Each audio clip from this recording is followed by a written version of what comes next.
சபாநாயகரையே மதிக்காத நீங்க சாதாரண போலீஸ் அதிகாரியை மதிக்க மாட்டீங்கன்னு எனக்கு தெரியும். ஆனா அவருக்கு இருக்கிற பொறுமை எனக்கு இல்லைன்னு உங்களுக்கு தெரியாது.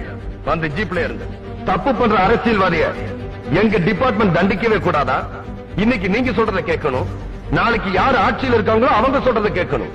இதுக்கு எதுக்கு மேடம் போலீஸ் டிபார்ட்மெண்ட்? உங்க கட்சிக்காரங்களுக்கு காக்கி சட்டை போட்டு அனுப்ப வேண்டியதானே? நம்ம நாட்டுல பிரதமரா இருந்தா தப்பு பண்ணலாம், முதலமைச்சரா இருந்தா தப்பு பண்ணலாங்கிற திமிரையில அடக்குற மாதிரி தைரியமா தீர்ப்பு சொல்ற நீதிபதிகள் வந்துட்டாங்க.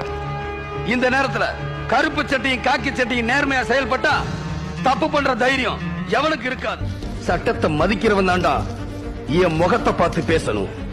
உன்ன மாதிரி கிரிமினல்ஸ் எல்லாம் என் கால்ல கிடக்குற சூவை பார்த்து தாண்டா பேசணும். நான் தமிழன் என்று சொல்லடா, தலை நிமிர்ந்து நில்லடான்னு லட்சியம் உள்ளவன். உங்களை நினைச்சு நான் ரொம்ப பெருமைப்படுறேன்.